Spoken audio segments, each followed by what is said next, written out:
গাজীপুরে এক গণমাধ্যম কর্মীর যে হত্যার ঘটনাটি ঘটেছে সেই হত্যার প্রতিবাদে বা এই মধ্যে গাজীপুর মেট্রোপলিটনের বাসন থানা ঘেরাও করে রেখেছে গণ অধিকার পরিষদের নেতৃবৃন্দরা। গাজীপুর মহানগরীর গণ অধিকার পরিষদের নেতৃবৃন্দ পাশাপাশি বিভিন্ন থানার নেতাকর্মীরা তারা গাজীপুর মেট্রোপলিটনের বাসন থানা যে এলাকাটি রয়েছে থানার যে প্রধান ফটক বাসন থানার প্রবেশের যে প্রধান ফটক সেই প্রধান ফটকটি তারা অবরুদ্ধ করে রেখে তারা বিক্ষোভ কর্মসূচি তারা পালন করছেন। বলতো এই যে সংবাদকর্মী যিনি মৃত্যুবরণ করেছেন তার মৃত্যুর জন্য আসলে পুলিশের যে গাফিলতি সেই গাফিলতি তারা অভিযোগ করছেন। সেই অভিযোগ করে মূলত তারা এই থানাটি তারা ঘেরাও করে রেখেছেন। তারা কিছুক্ষণ আগে একটি বিক্ষোভ মিছিল নিয়ে এসেছেন চান্দনা চৌরাস্তা এলাকা থেকে। তারা গাজীপুরের চান্দনা চৌরাস্তা থেকে জয়দেবপুর সড়কের যে বাসন থানার যে প্রবেশদ্বারটি রয়েছে এই প্রবেশদ্বারের ভেতর দিয়ে আসলে তারা বিক্ষোভ মিছিল নিয়ে এসে থানার সামনে তারা অবস্থান করছে এবং থানাটির যে প্রধান ফটকটি এই ফটকটি তারা বলতো অবরুদ্ধ করে রেখেছে এবং তারা অবরুদ্ধ করে এখানে তারা তাদের যে বক্তব্য সেই বক্তব্য তারা দিচ্ছেন এবং তারা এখানে সাংবাদিকের যে হত্যাকাণ্ডটি ঘটেছে সেই হত্যার জন্য তারা পুলিশের যে গাফিলতি অর্থাৎ পুলিশের প্রশাসনের যে হস্তক্ষেপ সেটি তাৎক্ষণিক হস্তক্ষেপ পুলিশের পক্ষ থেকে করা হয়নি সেই জন্য আসলে তারা অভিযোগ জানাচ্ছে এবং সেই অভিযোগ জানিয়ে তারা পুলিশের পদত্যাগ দাবি করে পুলিশ কমিশনের পদত্যাগ দাবি করে তারা এখানে বাসন থানা ঘেরাও রেখে তারা আসলে পুলিশকে আলটিমেটাম দিচ্ছেন যেমনটি আপনারা দেখছেন। সারা বাংলাদেশের সকল সন্ত্রাসীরা এসে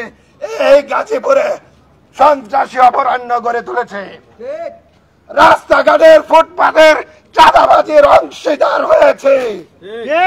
এই প্রশাসনকে আমরা বলে দিতে চাই আপনারা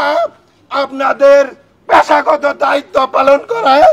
না হয় স্বেচ্ছায় আপনারা চাকরি থেকে অব্যাহতি দিয়ে বউ বাচ্চা নিয়ে জীবন অতিবাহিত করেন।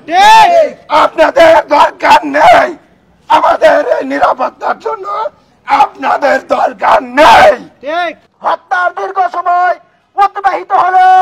আমরা এখনো অবগত না এই হত্যার সাথে কারা জড়িত, কারা এই হত্যাকাণ্ড ঘটিয়েছে। প্রশাসন এখন পর্যন্ত কোন স্পষ্ট বিজ্ঞপ্তি দিয়ে গাজীপুরের মানুষকে অবগত করতে পারে নাই। এই বাসন থানার আওতাধীন যে হত্যাকাণ্ড ঘটেছে সাংবাদিক তুহির হত্যার ঘটনায় সত্য তদন্তের মাধ্যমে আগামী 24 ঘন্টার মধ্যে যদি প্রত্যেকটা সন্ত্রাসীকে গ্রেপ্তার করা না হয় গাজীপুর বাসন থানা সহ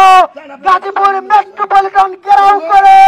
সারা গাজীপুরকে অচল করে দেওয়ার কর্মসূচি ঘোষণা করা হবে। সংগ্রামী বন্ধুগণ, দর্শক দেখছেন এখানে গণ অধিকার পরিষদ তাদের অঙ্গ সংগঠন ছাত্র অধিকার পরিষদের যারা নেতৃবৃন্দ রয়েছেন তারা গাজীপুর মেট্রোপলিটন যে বাসন থানাটি রয়েছে এই থানার প্রধান ফটক তারা অবরুদ্ধ করে রেখে থানাটি তারা এই মুহূর্তে ঘেরাও করে রেখেছেন। মূলত এই যে সাংবাদিক হত্যার যে ঘটনাটি ঘটেছে সেই হত্যার প্রতিবাদ তারা জানাচ্ছেন এবং এখানে ভেতরে আসলে আইন শৃঙ্খলা বাহিনী যারা সদস্য রয়েছে অর্থাৎ পুলিশের যারা সদস্যরা তারা কিন্তু ভেতরে অবস্থান করছে এবং এই থানার যে প্রধান ফটক সেই ফটকটি আসলে গণ অধিকার পরিষদ ছাত্র অধিকার পরিষদের নেতৃবৃন্দ তারা ঘেরাও করে রেখেছে এবং ভেতরে আমরা আইন শৃঙ্খলা বাহিনী যারা সদস্যরা আইন শৃঙ্খলা বাহিনীর সদস্যরা তারা তাদের যে অবস্থান সেই অবস্থান কিন্তু তারা নিয়ে রেখেছে এবং তার ঠিক বাইরেই আমরা দেখছি গণ অধিকার পরিষদের নেতৃবৃন্দ তারা কিন্তু থানার যে প্রধান ফটক সেই ফটকটি তারা অবরুদ্ধ করে রেখে থানাটি ঘেরাও কর্মসূচি তারা ঘোষণা করেছেন এবং তারা বলছেন যতক্ষণ পর্যন্ত এই যে হত্যাকাণ্ডটি হয়েছে প্রশাসনের পক্ষ থেকে নিশ্চিত করা না হচ্ছে কতজন এখন পর্যন্ত গ্রেপ্তার হয়েছে ততক্ষণ পর্যন্ত তারা এই কর্মসূচি তারা চালিয়ে যাবেন এমনটি গণ অধিকার পরিষদ ছাত্র অধিকার পরিষদের নেতৃবৃন্দ তারা কিন্তু দাবি করছেন যেমনটি আপনারা দেখছেন।